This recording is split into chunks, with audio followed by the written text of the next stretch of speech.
Hi, HRN listeners. As we celebrate our 15th year, we are deepening our commitment to giving voice to the next generation of food systems storytellers, and we need your help. Our internship and fellowship programs help activate new possibilities for underrepresented and underestimated young people through experiential journalism, audio engineering, and production training. Through these unique programs, HRN helps food equity stewards build essential workforce readiness skills that expand their potential and foster economic mobility. Please consider supporting these critical programs. And with a minimum donation, you can be entered to win a dinner for two at an amazing restaurant in one of 8 cities and tickets to a concert at a great venue in one of those cities. We have incredible partners across the country who have donated, as they also share our passion for helping to educate the next generation of food systems storytellers. Check out heritageradionetwork.org/15 to donate and enter to win today. That's heritageradionetwork.org/15 to donate and enter to win today. And make sure you donate before March 31st. Thank you. Visit a farm. Log on to escapemaker.com for more ideas on local weekend getaways and day trips to orchards, farms, wineries, breweries, and more. Get out of the city and explore while also supporting your local farmers. Log on to escapemaker.com now to get inspired and make your escape through the net. You're listening to Heritage Radio Network.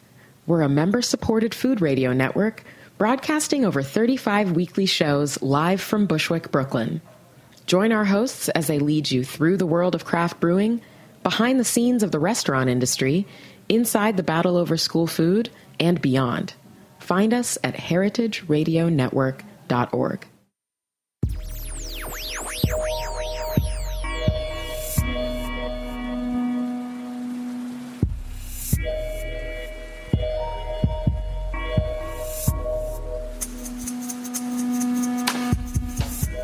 Oh man, the sweet, sweet sounds of Obey City. I have missed them. Great to hear that show tune for the very first time in 2017. Happy New Year, everyone. You, of course, have tuned into Heritage Radio Network. We are coming to you, as always, from the back of Roberta's Pizza here in Bushwick, Brooklyn. You're listening to the very first show of 2017 of the Farm Report, and we have some big news today. Before we get into that, I want to wish everyone a happy New Year. I hope your breaks were good. I hope you got a break. And we were able to take a little bit of time thinking about the show over the holiday, preparing some stuff that I'm really excited to share with you as we head into the new year. And the biggest announcement is that we're going to be joined this winter season by a co-host, the one, the only, Challey Comer. Challey, welcome to the studio. Thanks, Erin. Yay!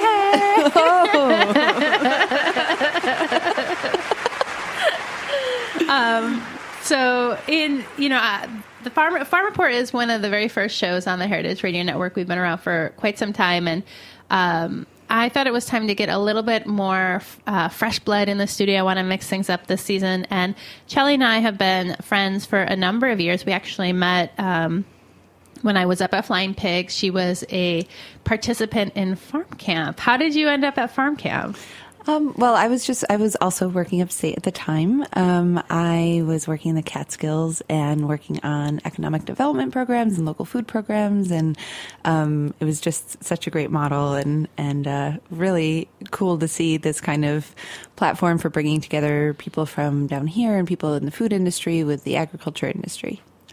One of the things that Challey and I have been chatting a lot post early November is feeling a little bit of this kind of like bubble mentality that a lot of our friends have been talking about, that you've been hearing about a lot in the media with regards to the new administration, and kind of really blowing that idea up and taking a step back and thinking a little bit more about the bubbles that we operate in beyond politics, just the way we kind of think about the world. And as you guys know, I'm a small town girl. I grew up in a one stoplight town, which is now a one flashing red light town. It's like downsized. Population, just shy of 3,000 in rural northern Michigan. I was back home this year for the Christmas holiday and was so struck again by just how beautiful it is out there, but also hanging out with friends and family and being out and about in a town. Just how different that pace of life is, a way of life is, than how I spend a lot of my time in Brooklyn. Challey, you kind of come from a somewhat similar, but New York State. What was your hometown like? What did you grow up kind of thinking and doing and talking about? Yeah, I grew up in central New York in more of like a suburban area, but kind of on the end of the Rust Belt. Like I grew up near Lake Ontario, and I grew up in a union household. And everybody in my family, I have a huge family. I have like over 40 first cousins, and we have that in common too. I don't have as many siblings as you though. And one thing that I was thinking a lot about over the holidays, I think a lot of people were preparing for like how to kind of talk about the just current state of politics in the country, no matter what your perspective is. Everybody was kind of thinking about how to talk about, or if to talk about kind of that question with their family. And something that's interesting to me is, growing up in a blue collar family and like with my family with a background in the labor movement, how you would have always assumed that people in those areas were Democrats. And, now I think that those, it goes back to the jobs question, and some people are, the perspectives are more conservative now. And why is that happening? And what does that look like? And so, yeah, and I think, one thing bringing it back to the city that's really interesting to me is so many of the people I've become close friends with living here, I've just been here for a few years, but so many of the people I'm close with are from the Great Lakes, are from similar areas, and I think that that's really interesting in the kind of food and agriculture world, and then just in general in your perspective on things. So like we flee our homeland so we can brain drain across the country to hang out with people just like us. I'll have that sometimes that moment where I'll be like, oh, wait a second, are you from like Ohio or something? you're from Wisconsin, aren't you? There's a vibe. There's definitely a vibe. Well, Challey had reached out in late November, early December with some questions for HRN, kind of wondering how, as we headed into the new year, we were going to be kind of talking about this middle space, looking at agriculture under a new administration. We've been operating under President Obama for the last 8 years, and any kind of transition of this type definitely has, broad sweeping impacts as it relates to kind of food and farming. We touched on a little bit of what Trump's policies were as a candidate in a segment we did earlier this past year, I guess in October. So it's definitely something we'll kind of come back to and visit. But some of the topics that we plan on talking about this year, definitely interested in taking a look at the big ones, really thinking about immigration, labor, trade, climate, land. Kind of fascinated to explore a little bit more of tech and tech innovations in food and farming. Everything from, global positioning systems to UPC codes to Challey was telling me the other day about milking facial recognition tools. What was that? Right. So, well, actually, we were talking a little bit about, I was upstate this week and at a farm that uses robotic milkers, and which are amazing. It sounds, I wish they were called something else because it makes it sound so different than it is. But robotic milkers give the cows free choice for when they want to get milked, and they can just come in and, when they're ready, and it's incredible. And so some facilities that are using robotic milkers are also using the same kind of facial recognition software that's used in security and things like that, to identify. This is not like widespread. This is something that I've just been seeing and hearing about, and I've only seen presentations on it and not seen it in real life. But because each cow has different markings, it uses the markings to identify the cows as opposed to using a tag or things like that. Which, obviously when you're working in the dairy industry, when you're looking at each specific cow, you want to understand what's their milk output, like what are they eating, what are they drinking, like all those kind of consumption and expulsion patterns are important to track, because that's the business, right? Right. And from a commercial dairy standpoint, from a large scale dairy standpoint, you can be so much more precise, right? And predict if she's going to be sick or have issues or things of that nature. So it goes back to kind of the theme that we're looking at here, where sometimes we think these issues are so complex, and no matter what scale you're at or what your politics are, you want the best for your business and for your animals. And there's a lot of common values and common ground, no matter the scale of the business. And I'm not saying that there are definitely things that I think are caveats and compromises for very large scale production that I don't feel comfortable about. For me, it's also about flavor and grass utilization and grazing and things like that. But it's just kind of interesting understanding, we want to learn, through these series of conversations about what people's perspectives are, what their priorities are, why they're making these choices, helping us understand where they're coming from. Yeah. So kind of coming back to that kind of bubble, that phrase I keep hearing is I don't really know anybody like that. And Challey and I were really chatting and really thinking a lot about kind of some of our experiences on farms, in food and ag, and the things that we've been privileged to see kind of firsthand, and the people we know, and feeling like there was an opportunity here in the new year to start kind of peeling back some of the layers here. It's almost in food that there's become these kind of archetype characters of big, bad, evil corporate farmers and small, good, perfect, organic or heirloom or pasture-based farmers. And ultimately, I can't think of like many places in my life where things are as black and white as I would like them to be. Frankly, it would be so much easier. So I think one of the things we're going to be doing is exploring some of these big topics in a very specific way. So obviously, we're not going to give you the complete history of food and farming and the labor industry in one 40-minute show. If anyone out there can do that, please call us. We would love to have you on anytime. But really kind of our goal is to start building for you as listeners and as supporters of the Farm Report, a little bit of a skill and knowledge base to start to be a critical consumer of some of the other media that you're seeing, to hear some things firsthand. And obviously we would love to hear from you. What are your questions? What are the things you're wondering about? What are the kind of like phrases or terms or assumptions that make you go, It's like the things that make you go, Yeah, like that old pop song. So, Challey, I want to talk a little bit more about you, though, in this kind of, on this theme of deeper exploration. Tell us a little bit about, what happened after you left your hometown. You went to college. Yeah, I went to college to study engineering. And Smart. Thank you.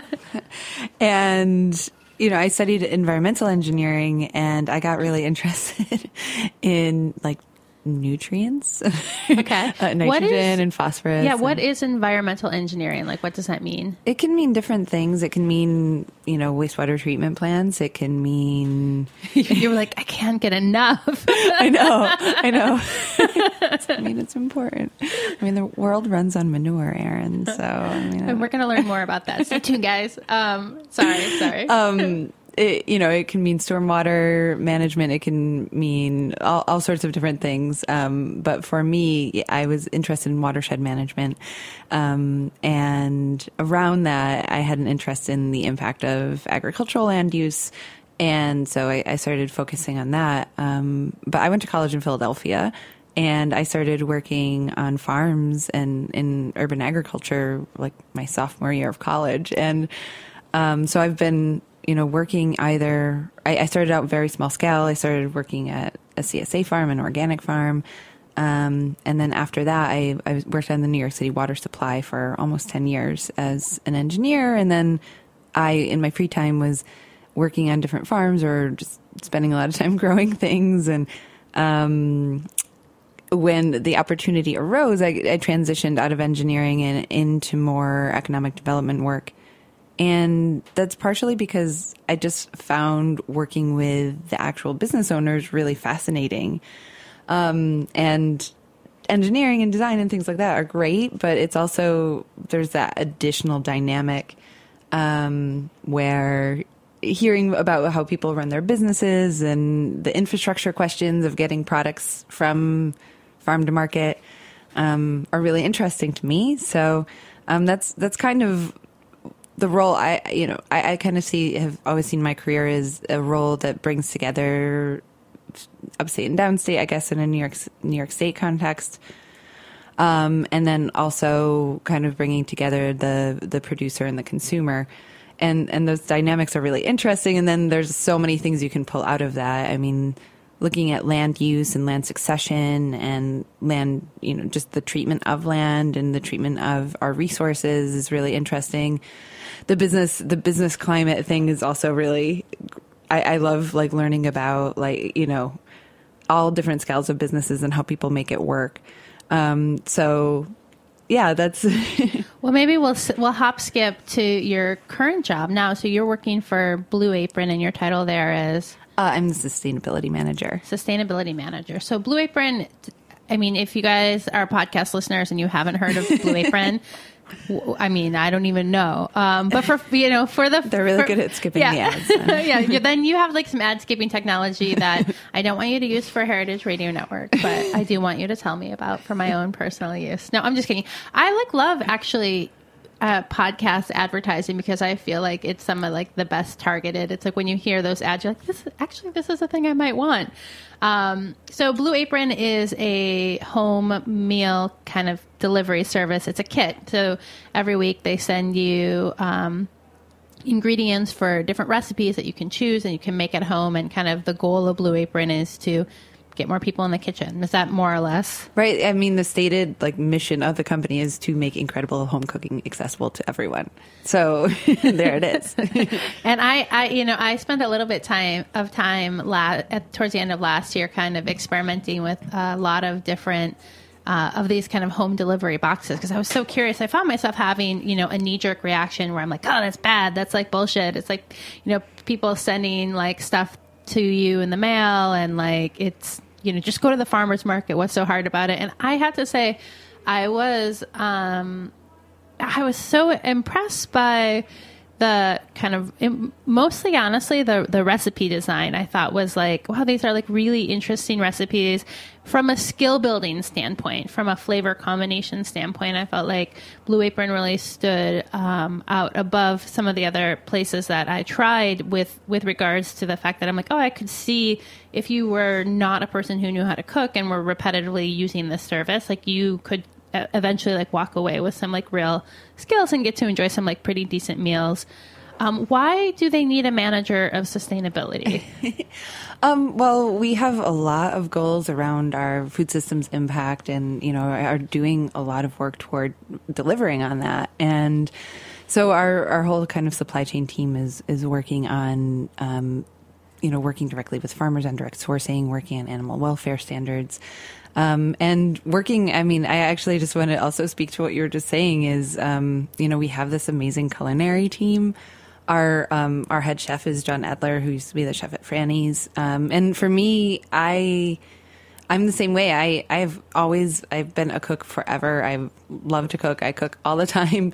But like, I constantly find myself thinking like, wow, I can't believe I made this, with the recipes. And I think one other really interesting thing, I heard somebody in the marketing team make this comment about, we're only 3 meals out of the 21 that you eat in a week. And we like to think that we can have an influence on the other 18 meals you eat during the week. So a lot of the content that is part of the company is just about seasonality, about general, things that we don't even ship, about like different fruits and vegetables that aren't even like necessarily part of the box, but, hoping to kind of educate people. And I guess this goes back to like kind of the career kind of trajectory thing that we were talking about before too. And, you and I have talked about this where in like food and agriculture, you kind of, I started out more small scale and more organic and heirloom and things like that. And I know, you've worked in some amazing kitchens and,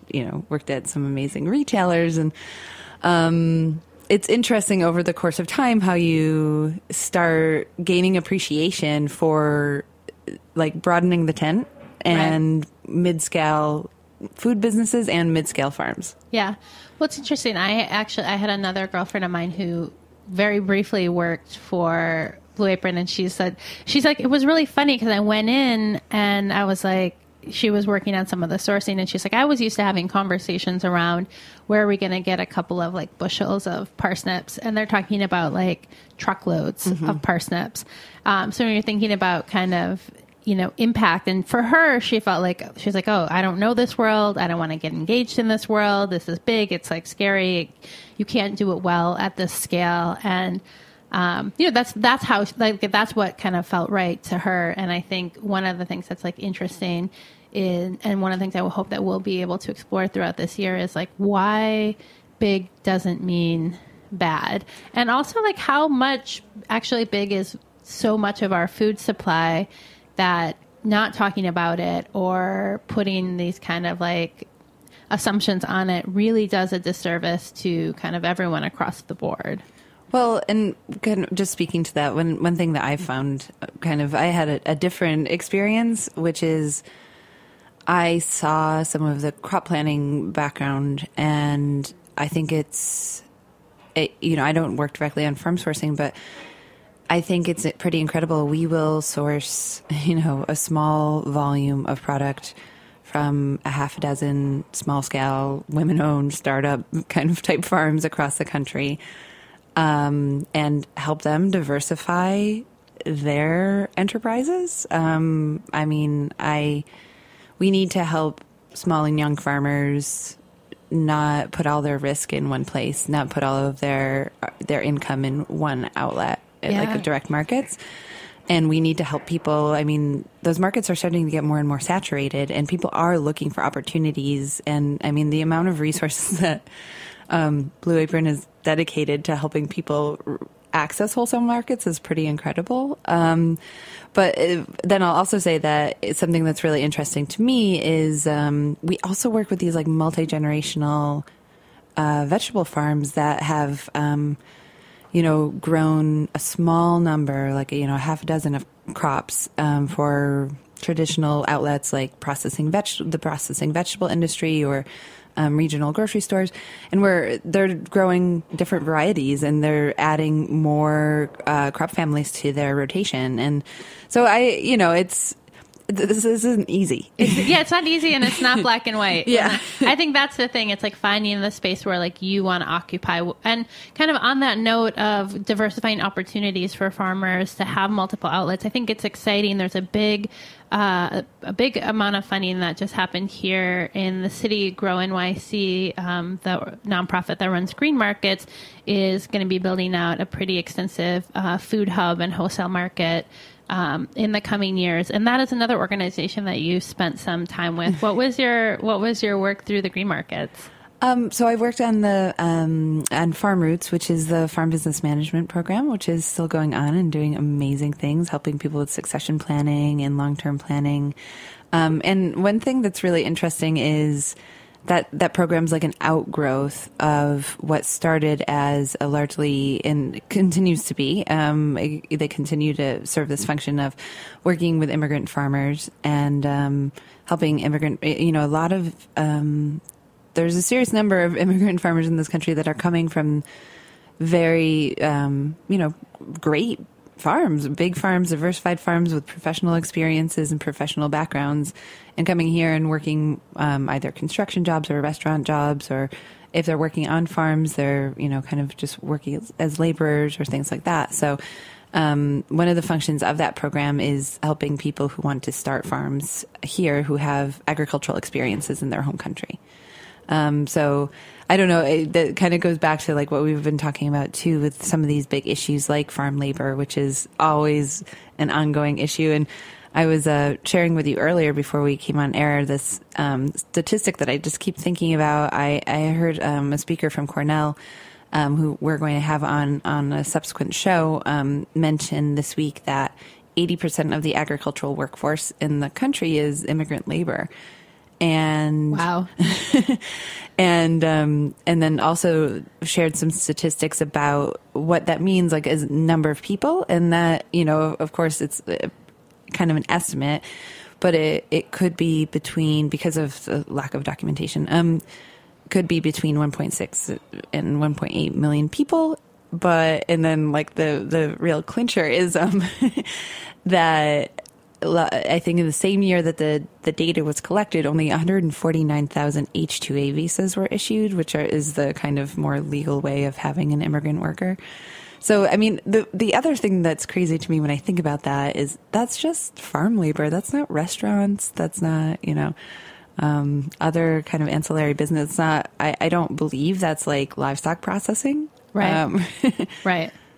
Yeah. No, I mean, I think I'm going to be excited to like learn more about this issue, because it's definitely not an area where I have much expertise. But I'm like, I don't have much expertise, but I have strong opinions. Yeah. So I'll be, be interested to see kind of like, my assumptions are that there's a large kind of undocumented immigrant workforce that is really the backbone of our food system, and that there is a lot of kind of complex things that we'll be exploring, I think, on this show. It's like hard to, I don't know, I guess it's like hard on some level for me to kind of like wrap my head around like the idea of leaving your country to go and work not legally in another country in a job that is incredibly like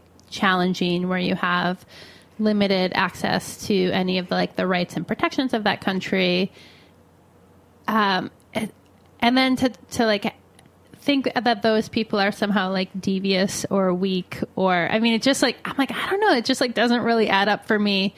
Yeah, and we want to bring on voices that, you know, help us understand, like farmers who can like help us understand what that really looks like for them, and why, you know, what their opinions of it are. And yeah, that's a great point. Like, we're not experts on these things, but we know people that we really respect that are great business people and doing really amazing things at different scales, that can help us understand what it means to them, what the reality like on their farm is. And then also we want to, you know, bring in some people who are experts, academics, or different people who work in advocacy or in the industry that can, like, one thing that I'm fascinated by is like, wait, how do you even like find these people? You know, and it's interesting to me that like, what, you know, you think about the vetting and hiring process that we just go through in a normal job, and you hear farmers say, you know, like, oh, I hired native born, I hired American workers, and they only stuck around at most, you know, on average 1 or 2 years. And, you know, meanwhile, I have this family from Mexico, and they've been here for almost 15 years. And, you know, that's just like, just general management kind of input, you know, of like, I hired this person and they stayed, and it was, you know, I got good returns on that. Yeah, it's tough, I think, because I would like hesitant to extrapolate too much from like individual experiences, and at the same time, it's like the only way I know how to like understand anything. So we're really going to be like striving to kind of strike a balance between how we understand these things, individual to individual, and also in the aggregate, and where there's space in between those. We have been chatting a lot, and we need to take a break. Yes. So hang tight, guys. We're going to hear a quick word from the people who keep us on air. We'll be right back.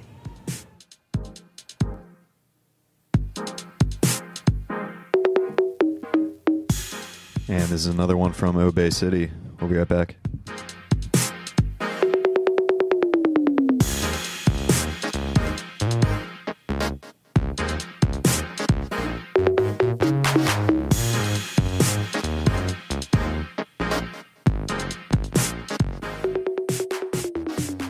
Visit a farm farm. Log on to escapemaker.com for more ideas on local weekend getaways and day trips to orchards, farms, wineries, breweries, and more. Or come by Escape Maker's Blue Tent and Grow NYC's Green Markets and pick up a guide to local agritourism escapes to the Green Market's own farmers and producers. Have you listened to On the Road with Beer Sessions Radio? Escape Maker has teamed up with Heritage Radio to design a vacation package that provides a first-hand experience of the local flavors from some of New York's best craft beverage producers. Listen in and book your trip at escapemaker.com/heritage radio. No car? No problem. Escape Maker features plenty of ideas for car-free getaways, including discounts via Amtrak. Get out of the city and explore, while also supporting your local farmers. Log on to escapemaker.com now to get inspired and make your escape through the net.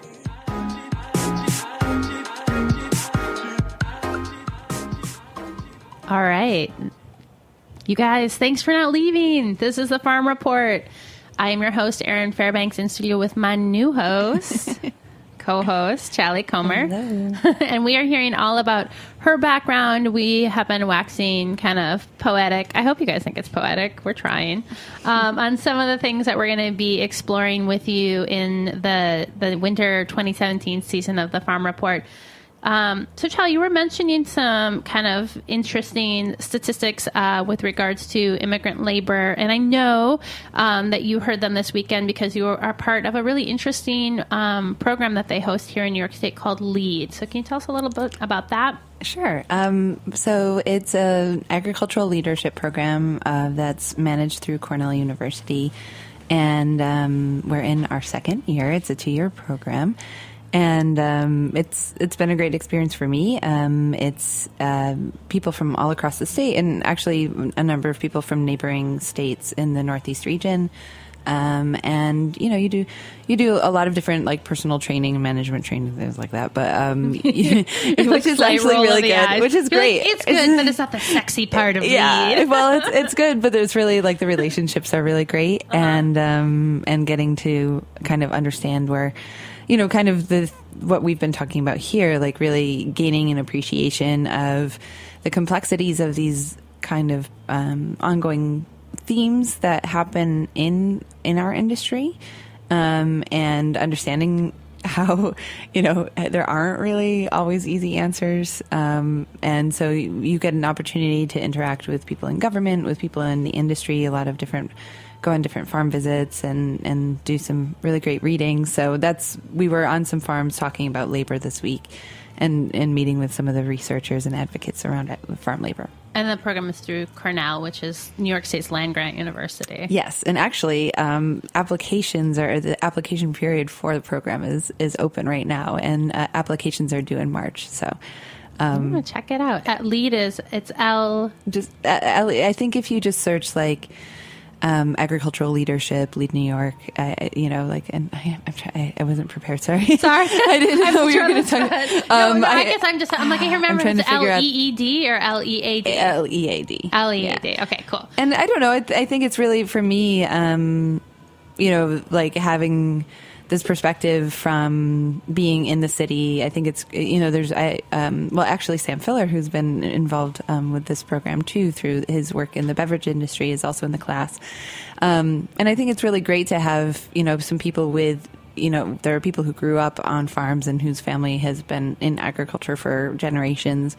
And then there are people like me. I didn't grow up on a farm. My family my parents aren't farmers, and but I really care about the industry, so it's been cool to have that. Probably dynamic. Like most of our listeners, yeah. You're like, I didn't grow up farming, and I am not a farmer, and yet, yeah. And I guess that's kind of goes back to what we want to talk about with this show is like, so what is our role in this discussion? What is our, and I think we're at a moment right now, no matter what your perspective is on things, is like you want to do something, you don't like the division that like of kind of access to different opinions. And like I feel super lucky that I've had this career where I know people like all across the spectrum of opinions on like ag issues, and I want to I want to raise up their voices through this venue and like help people understand like, no, this is like,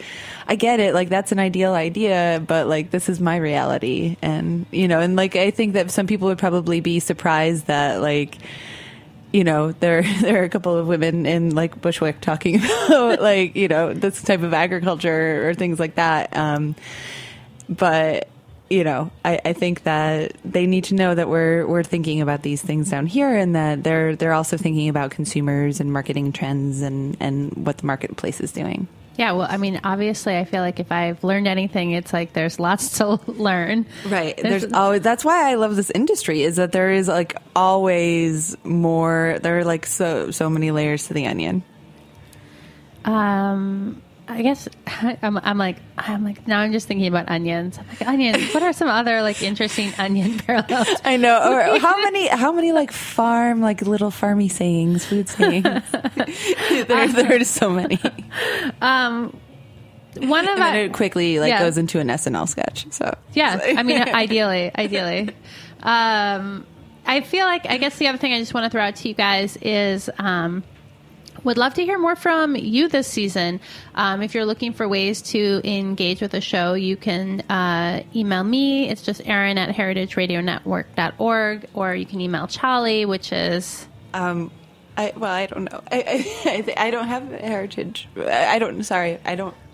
Challey doesn't want to talk to give my email address. I don't have like a good public email. We have to get Challey a Heritage Radio Network email address. Sorry, I guess I should have done that before the show.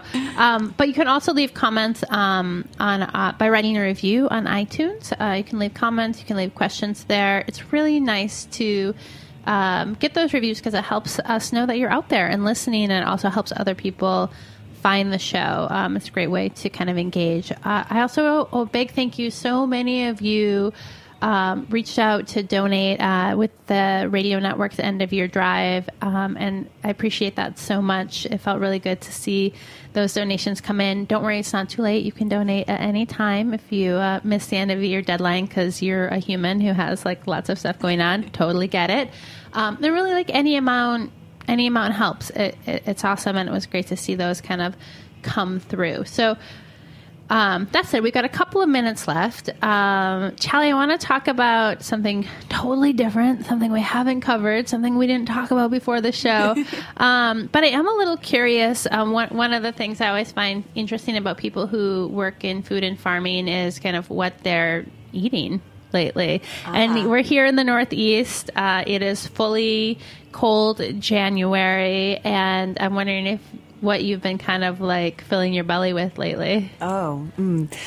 Let's see. One thing I've been loving this winter is I got a wild salmon share. And so I've been just eating, kind of defrosting the fillets, and it's a great like, I don't know. It's something I'd thought about doing for a long time, and so that's been really fun. Like, kind of. Who did you get the share through?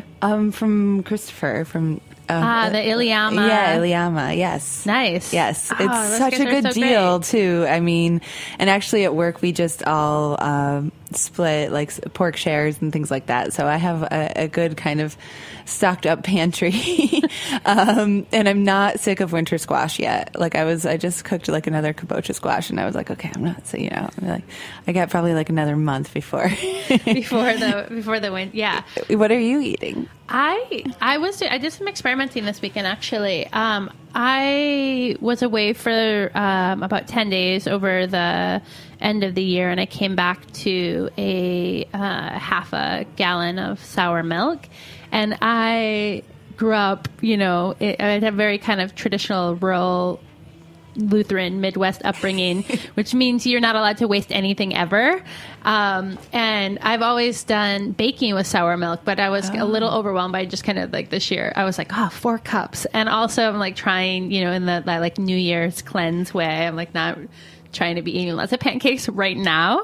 So I was like, what can I do with this? And I did this kind of interesting baked chicken and quinoa dish with sour milk, and it was so delicious. They're kind of creating one, like looking at that kind of food waste issue where you create a recipe around a thing that's kind of gone bad, but then if you like really like it, you're like, well, what do I just like wait for the milk to spoil?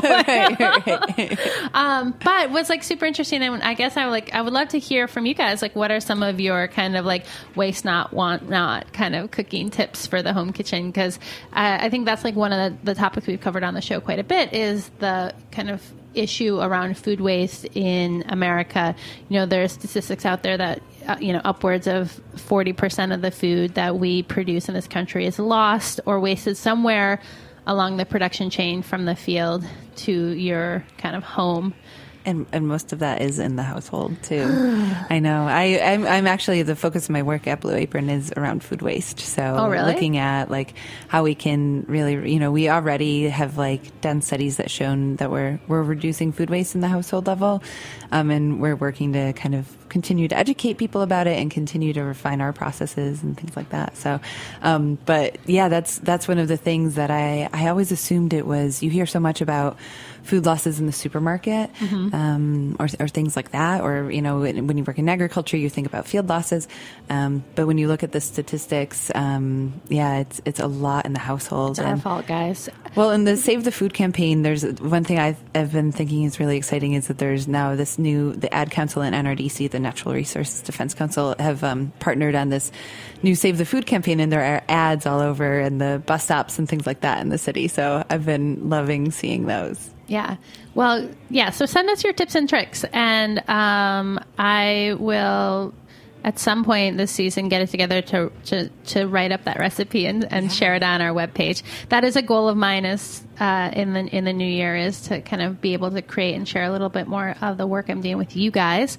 On that note, we are out of time. Thank you so much for tuning in, Challey. I'm so excited to get to share the next kind of 12 episodes of the Farm Report with you. Me too. Thank you so much. All right, guys, you've done it. You've made it to the end of another episode. This show, like all 35 of the great programs I do at Heritage Radio Network, is available for free. You can find us on iTunes, you can find us on Stitcher, you can find us via our website, anywhere you get kind of great podcasts. If you don't already sign up for the Heritage Radio Network newsletter, visit the website, sign up for those. We got some brand new shows coming out this season, lots of fun events. The crew's going to be traveling to some different parts of the country, bringing you some great content. So you don't want to miss any of that. And the best way to not miss it is to check out the website. You can also find me. I am on Instagram and Twitter. It's Erin_Fairbanks. You can check out my website, www.erinmariefairbanks.com. That's my middle name too. I have like 3 sisters with the middle name Marie. I'm like, come on, Ma. Challey, anything else you want to leave the folks with before we sign off? No, I guess I'd just build upon too what you were saying before about people giving feedback on what they want to hear. We're planning on, from our perspectives, framing this around some of these big kind of ongoing issues, like you were saying before, around labor, climate change, consumer perspectives, regulation, biotechnology, things like that. So tell us what you want to hear. Tell us if those are on target with what you're interested in, or if you have suggestions for other topics. And stay tuned next week for Challey's email address. Thanks, guys. Sorry.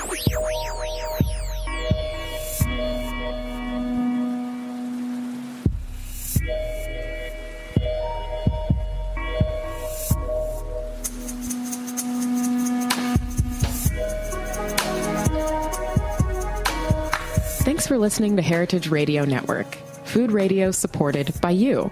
For our freshest content and to hear about exclusive events, subscribe to our newsletter. Enter your email at the bottom of our website, heritageradionetwork.org. Connect with us on Facebook, Instagram, and Twitter at heritage_radio. Heritage Radio Network is a nonprofit organization driving conversations to make the world a better, fairer, more delicious place. And we couldn't do it without support from listeners like you. Want to be a part of the food world's most innovative community? Rate the shows you like, tell your friends, and please join our community by becoming a member. Just click on the beating heart at the top right of our homepage. Thanks for listening. I've been watching